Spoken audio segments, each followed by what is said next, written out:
Welcome to CLA IT Presents Dual Authentication and Purdue's Password Policies. My name's Joshua. And I'm Kevin. And we're going to show you what dual authentication is, how it's used here at Purdue, and what the password policy here is for Purdue, and how some tips and tricks around both of these subjects. First off, let's explore why Purdue is doing this. Purdue is enacting a dual authentication policy called BoilerKey. Dual authentication is a newer trend securing your account. It gives more security to your SAP account to protect you and Purdue in regards to your personal information. We also want you to understand what Purdue's password policy is and how it benefits you. Purdue is implementing dual authentication or two-factor authentication. They are calling it BoilerKey.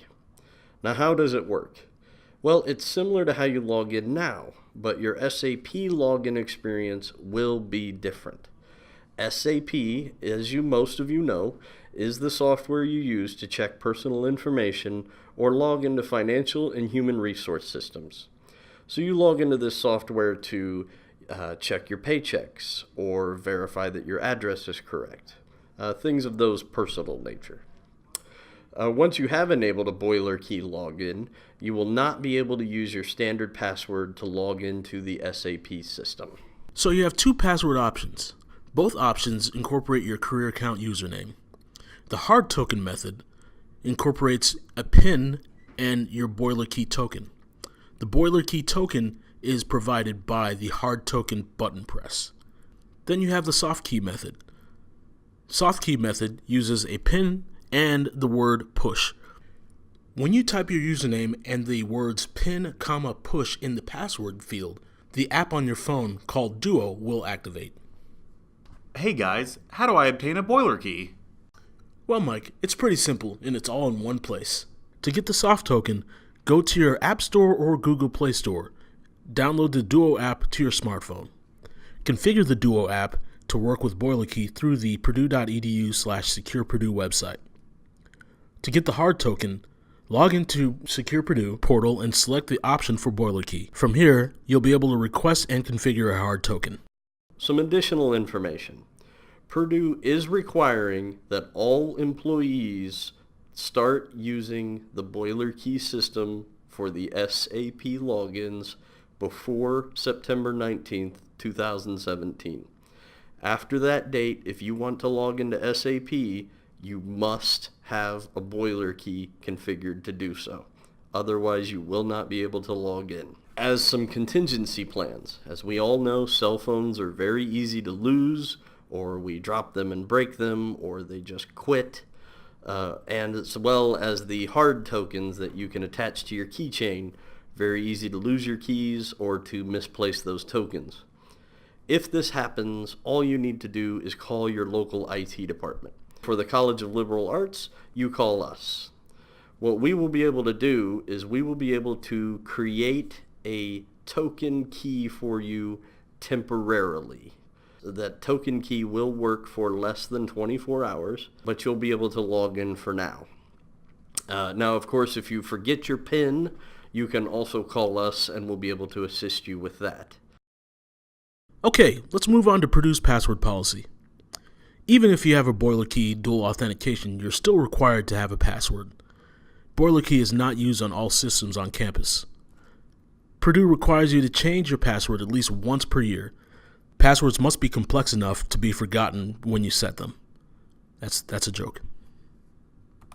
So, the actual password criteria that we use here at Purdue. 1, it must contain at least one letter. Must contain at least one number or punctuation mark.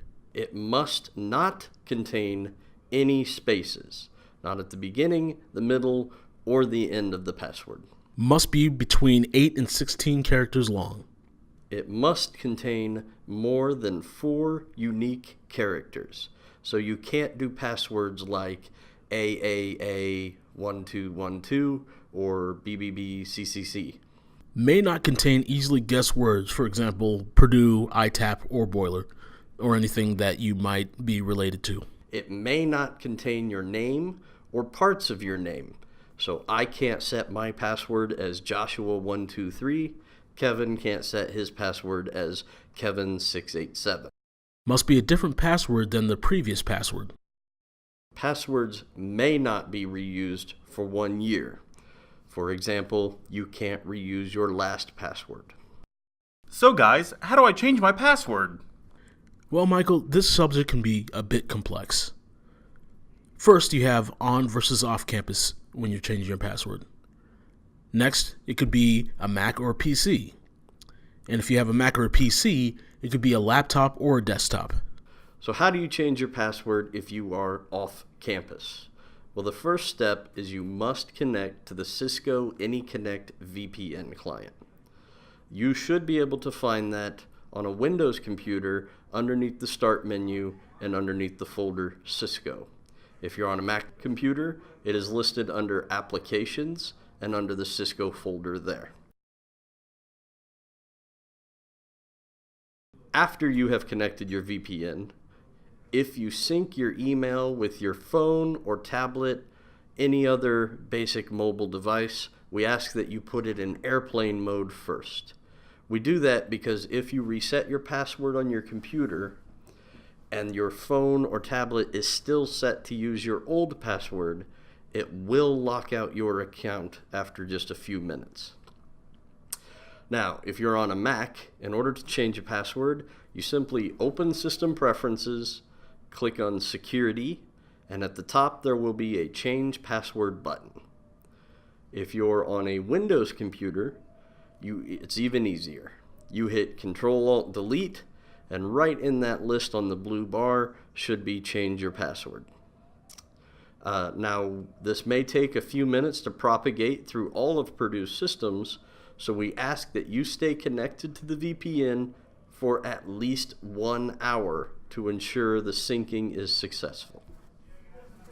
As an additional note, after you have reset your password, you can then get on your phone and go into the settings, whether you have an iPhone or Android, they're very similar. Find where your email password would be saved at and change it to the new password that you just came up with. I would not take it out of airplane mode until after you have changed this password to be safe. Now, when you're on campus, we prefer that you connect to a hardwired connection, but the PAL 3.0 wireless connection will work. For the Mac, open up System Preferences, go to Security, and then change your password by hitting the Change Password button. For Windows, press Control-Alt-Delete, choose Change Password. The password change may take up to 30 minutes to sync across all Purdue systems. And now we want to present you with a password quiz. Here we have 4 examples of possible passwords that anybody could use for their systems.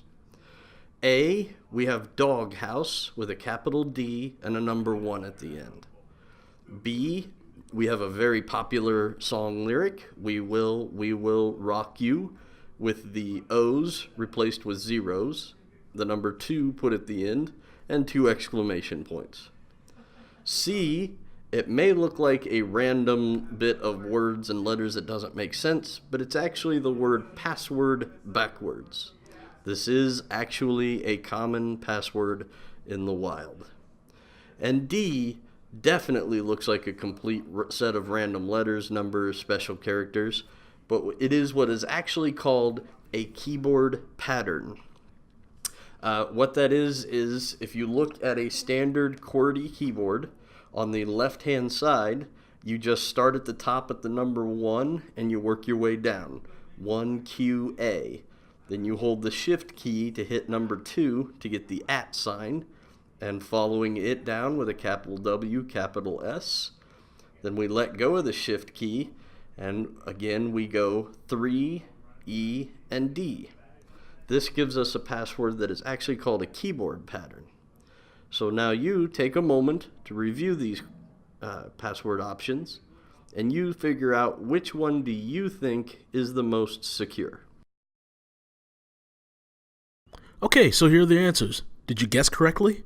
A, doghouse, takes 4 days to crack, because anybody can guess that you have a dog or, use a regular name like doghouse. It's 2 words that are in the dictionary that are easily able to crack.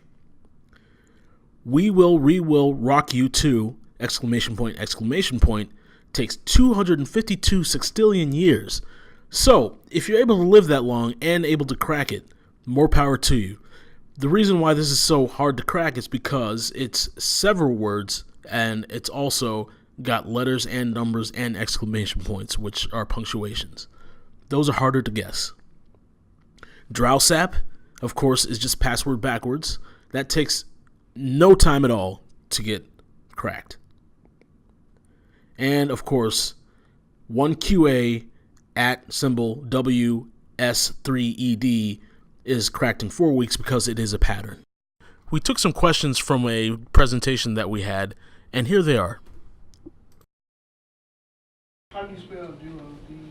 It's DUO, yes. Oh, I'm sorry, go ahead. How do you get the hard token? The hard token is a little bit different process. Basically, hard tokens are only used if you have like a Windows phone or you don't have a smartphone. If you have a smartphone, it's very, very highly stressed that you do not get a hard token. But if you really need a hard token, you log on to the secure Purdue portal, and then on the site, you'll see an option to get a hard token. Yes? Is there an advantage for that first thing you talked about, one of those over the other? Well, the advantage to having you mean the BoilerKey? The hard key and the soft key? Well, the advantage to having the soft key is that you have it all the time because you always have your smartphone. If you have a smartphone, it's required that you use the soft key. If you don't have a smartphone, that's when you can use the hard token. So if you have a smartphone, they won't give you a hard token. It's entirely on your personal preference. So there's nothing security-wise or whatever? Right, nothing. security-wise, Security, they're both the same.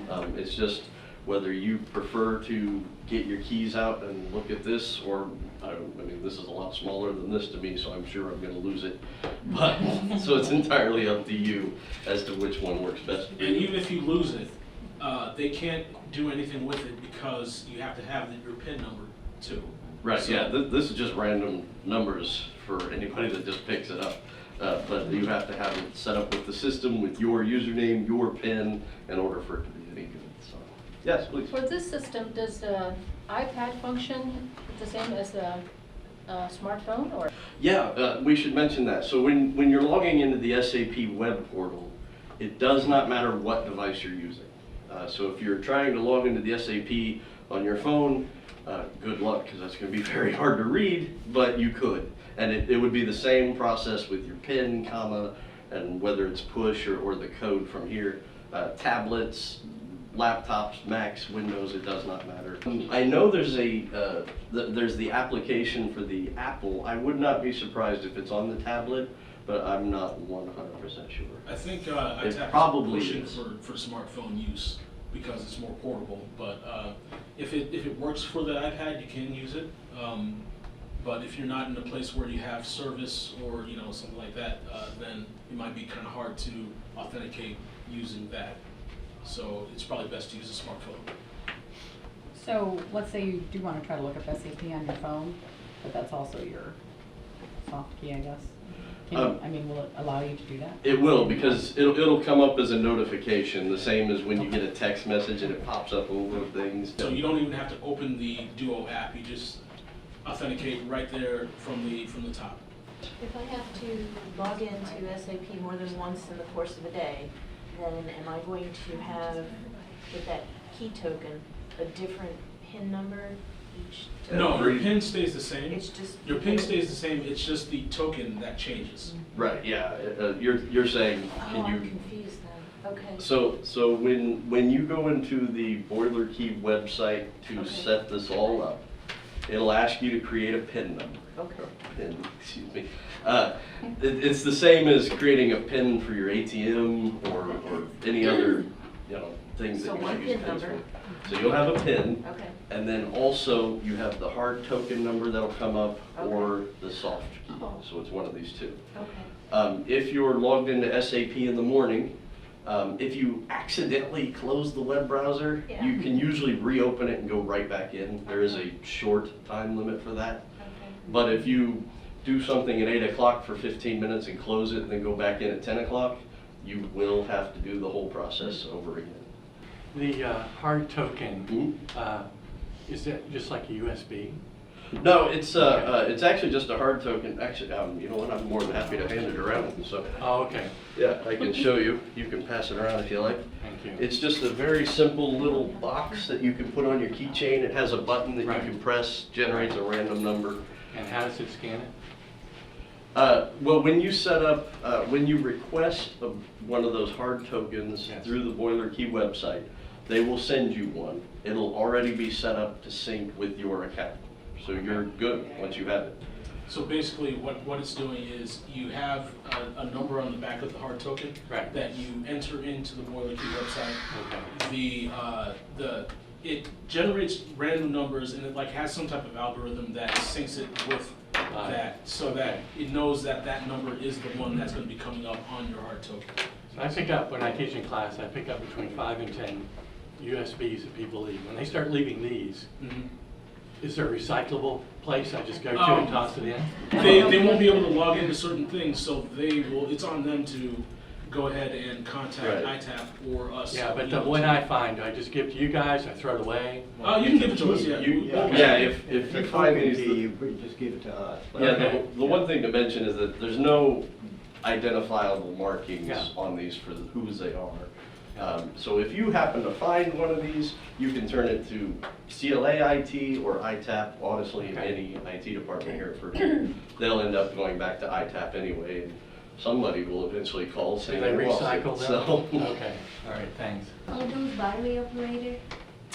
they do have a battery in them, but from what I'm told, they are incredibly long, 20, 30 years. So, because they use extremely low amount of power to display that number. So. When we advise students, like the screen only stay on for 15 minutes, right? And then you just go back to, and then we have to constantly log it back in.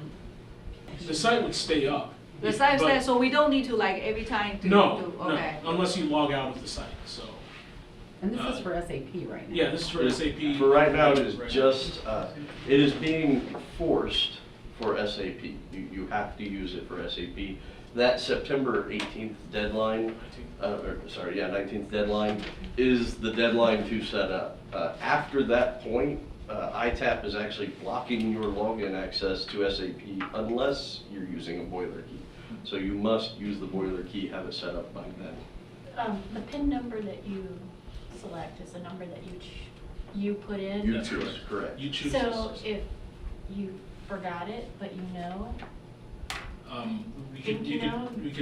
you can call us and we can have it request reset your PIN. Mhm. if you're not using a phone, you're just using the key token. Mhm. Are there 3 pieces of information to get into SAP then? Your career account, username, Correct. the PIN, and the number that you got? Correct. Yeah. When you log into the career, whenever you log into SAP, it will be your career account username, no matter which piece of equipment you decided to use. But with the hard token, it'll be that PIN that you create, comma, and then whatever code comes up on here. Okay. And that PIN, like I said, stays the same. That's the PIN that you create on BoilerKey's website. So that will never change. You just have to remember it. And then the token is something that will change all the time. But you'll see that and enter that, and then you can forget it. Are there requirements for the PIN? 4 digits. I believe at this point it's just 4 digits. Yeah. So. We would like to state again that Purdue is requiring all employees to start using the BoilerKey system before September 19th, 2017. Assistance will be provided by the College of Liberal Arts IT Department. Please contact us through 496-6333 or ithelp@purdue.edu. Thank you for watching our presentation.